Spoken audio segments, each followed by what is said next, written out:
Alright, so you got to take the little fender well off. It's only like 4 bolts. Then you got this bolt, that bolt, that bolt, that bolt. Unplug it, and it should all just lift out of there.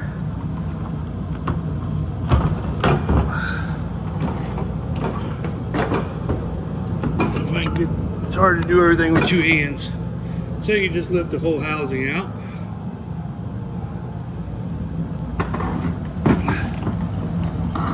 So that's the old one. Let me get a new one out. Yeah, which side is which?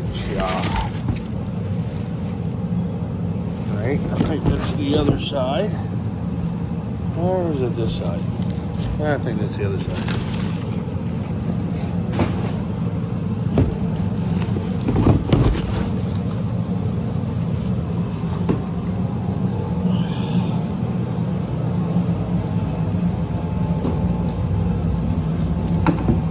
Alright, so I'll give you a comparison.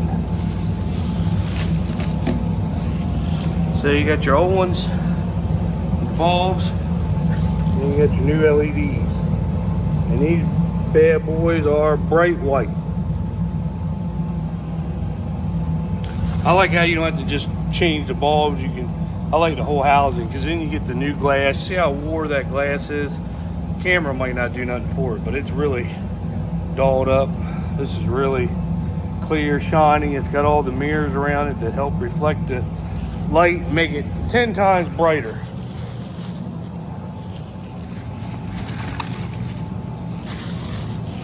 And they do cost a little bit of money, but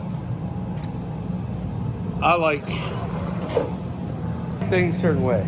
So, and if I don't do it the way I want to do it, then I'm sitting here mad at myself the whole time, because I want it, and you know, it's one of them deals where you want it now.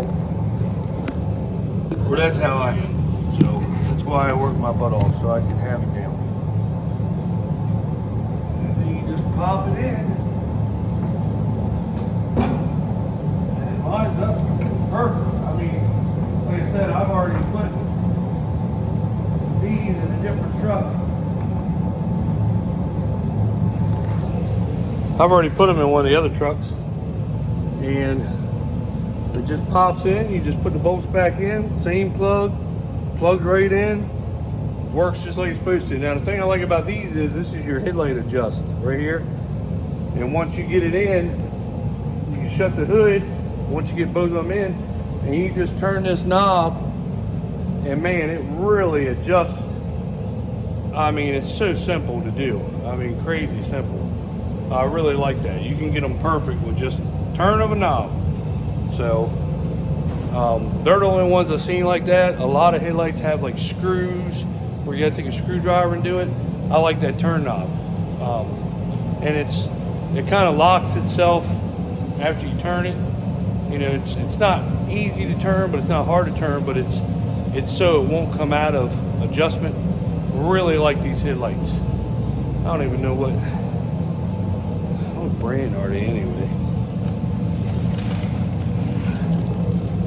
I'm sure they're Chinese brand.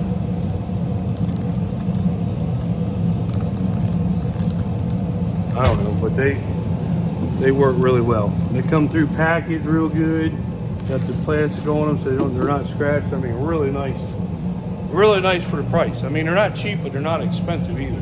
Now I've seen some that are really expensive, and the thing is, like, if you want the dark color, they'll have it in black coating, and they got like the black inside, the light and everything. And the thing is, these white, it's got LED right here for your running lights, your turn signals, parking lights, and then it's got the LED, and they're sweet. I'll show you when I get it on. I mean, probably some people it's probably not a big deal, but to me it is. So my truck, my way, I guess, right? I like it. And it makes it better when you're driving. We put LEDs in our other Peterbilts. And man, when you're driving, it really makes a big difference. I put them in all my F-250s. Right when I get them, the headlights come out and LEDs come in there. You know, you pay, unless, I think the only thing Ford does when you buy a pickup, if you buy the Lariat, you get the LEDs, but you know, the Larry's $90,000. If you buy the regular XL, XLT, it comes with, you know, you're still paying 60-some grand, but it comes with just regular yellow halogen bulbs or whatever. That's the first thing I change. I like because we do travel to Ohio and Deep Creek a lot in the pickups, and I want the white light because I like driving at nighttime because of the traffic, you know, around the bridge, DC, all that area. It sucks. It's horrible to drive in Maryland anywhere. And once you get on 70 and roll, there's not that much traffic, but getting to 70 sucks. And I like to do everything at nighttime when we travel. And I like LED headlights. I like the white light. It makes it better to see. You can see further, wider, clearer. Everything's sharper. So that's why I do it. But anyway, I'm gonna go ahead and put that in. You know, I'll never have to probably change these out again.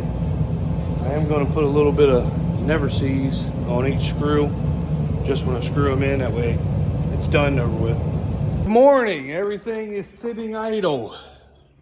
It never wants to stop raining. It's still cold. I think this week is going to start towards the end of the week to look good, but they're calling for more rain today.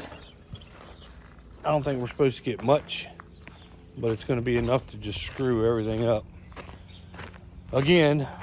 So I'm pretty good far ahead as far as spraying in front of the planter and stuff, but a lot of people are going to want some spreading done, so I think all the planting will be at nighttime again this year, which I like I said before, I like going at nighttime. So it's wet. If we didn't get that rain tonight, I don't think we're supposed to get much, but it's going to be enough to keep it going messed up, and we're not really getting the heat. The sun's not out to get anything dry, so it's just I got to change up my whole planting thing. Where I want to start planting, we're not going to be able to start planting, and I got to change up the varieties where I'm going to plant what and do what, because it just won't dry out certain farms that we wanted to get started on. So it's just going to be one of those deals. It's just one of them waiting games. If we didn't get the rain tonight, I think we could probably go by Thursday on 2 farms at least. We could start going, and then probably when I got them done, the other couple farms that I know we can go on are pretty good. They got a couple wet spots here and there, but it's still going to be iffy. But it's like, good Lord, I just want to get going. It is the 14th today. Last year I was planting on the 13th, but it's the 14th, and I like to get stuff in early. It seems like the yields have really increased since we started going a little earlier, but Mother Nature doesn't want to cooperate, so we need that coopetition. That's what they call it. So it's a waiting game. So tomorrow Peterbilt's coming down to get the Peterbilts done. That's good. I'll get them out of the shop. And I don't know. That's the update. All right, so it is 7 o'clock. Sun's going down on a Wednesday. So I got the one Peterbilt done. She's for sale, ready to go. If anybody's interested, right there. Got my Peterbilt in here. I'll show you what we're doing to it. Peterbilt was here yesterday working on it, and they're coming back early in the morning to finish her up. So this bad boy is getting all new brakes, all new rotors, new fifth wheel, sliding fifth wheel. They got to hook the air line up. They got everything right there for that. They're gonna hook it up, put the switch in. I like them doing it. They do it real professional. New rotors. I got a new hub for this one because when they took the old rotor off, they busted a couple of the lips. So got a new hub on her, new rotor. It all comes one piece already together. Let's see here. She's been serviced, waxed, buffed, frame painted. They got to get the hub for that one. Here's the old rotors. There's actually nothing wrong with these rotors. They felt them and couldn't believe I was changing them in the brakes. Look at these brakes. They haven't put the new rotors on this side yet, but look at these brakes right here. Now I take my trucks and get them inspected at Bergey's. Don't ever go to Bergey's. Look how thick, brand new brake pads. Now these have been on several trucks, brand new. Look how thick they are. Bergey says that they're not any good and that these rotors won't pass Maryland inspection. These rotors are thick and smooth, as you can, I mean, just like brand new, not ate up or anything. But the corrupt people at some of these places, for you to pass Maryland inspection, they don't want just the $300 or $400 inspection job. They want to charge you labor to do a brake job. Let's put it this way. I bought all new, everything for this truck right here. Rotors, brakes, labor, front and everything from the Pete store. Well, I'll tell you that in a second. Got the new clear lights in there. And I got all new tires, all new aluminum wheels. New rears, new front, all buffed on each side. They just got some smears where he had to mount the tires. I'm gonna clean all that up tomorrow. Look how shiny these bad boys are. New shiny insides and outsides. Love them. Getting back, all this stuff's done from the Pete store. Plus, both trucks, computer changes, fuel filter changes. I'll let Peterbilt do that. Just complete fifth wheel, everything going over both of these trucks, plus the brakes, rotors, labor on this truck right here. What do you think I paid to get that done? $5,900. That's for both trucks, parts, labor, computers in both trucks changed, fifth wheel, switches, fuel filters done on both trucks. Everything going over. Get them to check both trucks out. Every truck I get, Peterbilt comes down to Pete's store in Seaford. I want to say thank you, Christy. She is a very good service manager. She takes care of everything. Real fair. $5,900 both trucks. Took it to Bergey's. The rotors were not bad at all. Even the guys at Peterbilt couldn't believe I'm changing it. They're like, there's nothing wrong with any of this stuff. And I showed you the brake pads are brand new. But when you go to Bergey's, I think it's $300 to get a Maryland State inspection. They don't want that $300 because they know if they pass that inspection, that's all they're going to get. So they fail it. They'll fail every truck I've taken over there in these brakes and rotors. They charged me over 10 grand to do the brakes and rotors on the last truck I took over there. That was just brakes and rotors. They got the parts from the Pete store. They charged me almost 4 grand for the parts and like $6,000 for labor. I got both trucks done, parts, labor, and all the other crap on both trucks for $5,900. Now tell me that isn't a corrupt markup system when the government lets these places do these inspections and they know that you want it to pass, so they want to rip you off on extra shit that you don't even need. That's the problem with no oversight in this stuff. Letting these dealerships screw you like this. So, as I can say, we're not going to Bergey's anymore in Delmar. We are going to another place. A lot of people I talk to recommend this guy.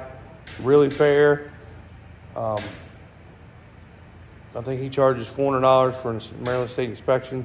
Now, if you really need something, he makes you replace it.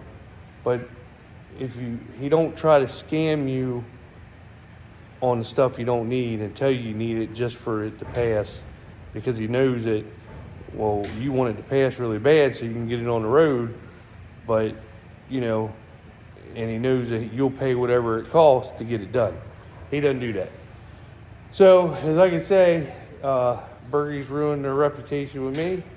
Will no longer be getting any of my trucks. So, these trucks right here will be going somewhere else once they're complete. And, but yeah, I'm really happy. I can't wait when they come in here tomorrow and get everything done, and we can slap these wheels on and probably have to wipe her down. She was really clean, frame painted, all new chrome, stainless, buffed out. We're really excited to get her outside in the sun, get pictures with her, get the tires all armor up. So this is going to be my personal truck. And she'll be ready to work because she's got some hauling to do. So, yep, really excited. Just want to get it done and get them wheels on and just scope her out because she is a nice looking truck. Not there was nothing wrong with the wheels and tires that were on it, but you know, I wanted to start out with this truck, everything done to it, everything new. It's my personal truck. I want it to look nice. I want to start out with new tires, wheels that I can keep up with.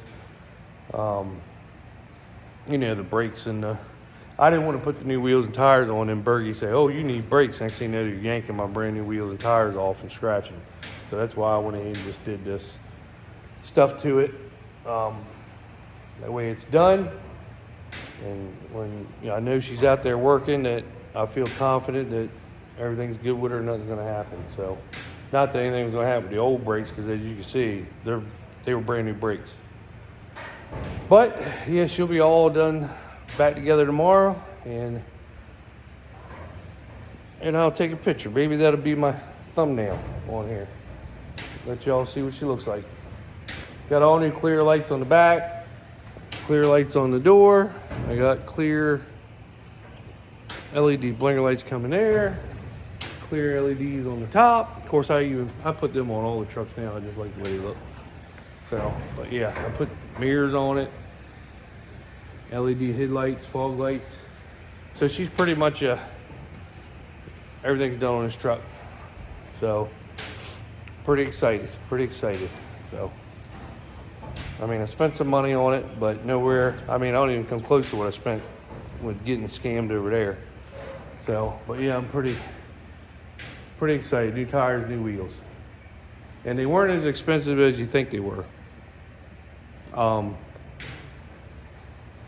I did get outside Akoa wheels, and I got Fleet Pride inner wheels for the backs. The Akoa was only a little teeny bit more, and actually maybe $15, $20 a wheel more. Wasn't too bad. So, but the inside, I don't need them shine like that. I actually did 2 orders of just non-buffed inside wheels. And then they told me that they were out of stock, so they refunded me. So then I went to another company and got another order of non-buff wheels, because on the inside you don't need, to spend the extra money for the buff wheel. So then I went to the other store, placed an order. They contacted me actually this morning, said they were out of stock, refunded my money. So then I called Mike over at Fleet Pride over Salisbury, real good guy, good company. If you're in the local area, they have everything you need. I said, do you have any aluminum wheels? I got the tire guy coming, I need 4. He said, I got 4 of them that are buffed on each side if you want them. I said, I want them. So he gave me actually a good deal on them. And for them being buffed on each side, it was like $10 more for that versus the wheels I was buying that weren't buffed. So there you go. It wasn't that big of a deal. But I'm pretty excited to see her all done up. Everything's gonna be completely new. She's got a new transmission. She's got the redone cam in her. So pretty much, you know, the inside looks brand new. I mean, the paint's good, looks really good. So I'm really excited to get her out here and get her rolling. An automatic. I would never go to another stick shift if I ever had a choice. I drove at nights for Cisco for years. Always had an automatic. Loved them. Our other big Peterbilts are stick. You know, I've driven so long, it's not a big deal driving. But when you get in an automatic, I always buy an automatic from now on. Just comfort level. You just put it in drive, and it's got a brake and a gas. It's just like a car when you come to a stoplight or a traffic jam. It's so convenient, and the transmissions hold up. From what I mean, I drove them Cisco trucks. You couldn't drive them any harder. And I think this truck's got 430,000 on it, and they had some kind of warranty job for the transmission. That's why she's got a new one in there, like a PIP or something, I think it was. But and the other truck's got a new transmission also. But I've never had problems with them. I mean, you couldn't run them Cisco trucks harder than we ran them, and never had an issue with transmission. So, and the guys that have bought several of these from me, they all were worried about the transmissions. They've always had stick shifts. And the guy that came down and bought all the tires off of it for one of his, because he bought two that had the dual wheels and then two that had super singles. And he was just going to switch one over because I was selling the tires anyway, the ones that come off of it. And he was like, man, I could never go back to a stick shift truck. He's like, this automatic is just, and they've taken them up to Pennsylvania and everywhere, and they just love them to death. So, and I like an automatic. Just convenient, just really convenient. So, anyway, that's what I'm showing you. They just did get them done and left, so I figured I'd ride back up here and show you. Probably going to start planting Friday. Friday, Saturday, Sunday are my 3 days I'm going to be rolling the planter. That's when we're planning on going. I do got to go spread like 500 acres for my buddy in Girdle Tree. I think they're going to start dropping trailers tomorrow. So I just went and sprayed 60 acres of watermelons this morning in Hebron. I'm going to go do 500 acres for him and Girdle Tree tomorrow. I think they're going to start dropping trailers tomorrow and Friday. So I'm going to go down there and just kind of get a start on it and keep it going. And in between doing that and then coming back here and planting. So it's planting season. We're getting ready to get rolling. So you'll be seeing some planting videos. Yeah, you're going to see some corn going in the ground. I'm going to tell you the numbers, the varieties, the population, everything. So I don't keep anything from you. I show you exactly what I put down, how I put it down, and then the same way when I'm going back over it, and then the same way when we're harvesting it. I know a lot of people that are local don't believe the yields, and they give everybody a hard time, like, why is he showing that? I show it because I'm just showing you what the variety does. Not to brag or anything. If you want higher yields, do better, I guess. I don't know. I just show you what I do. Everybody does something different, I guess. So anyway, like, subscribe, share. See you later.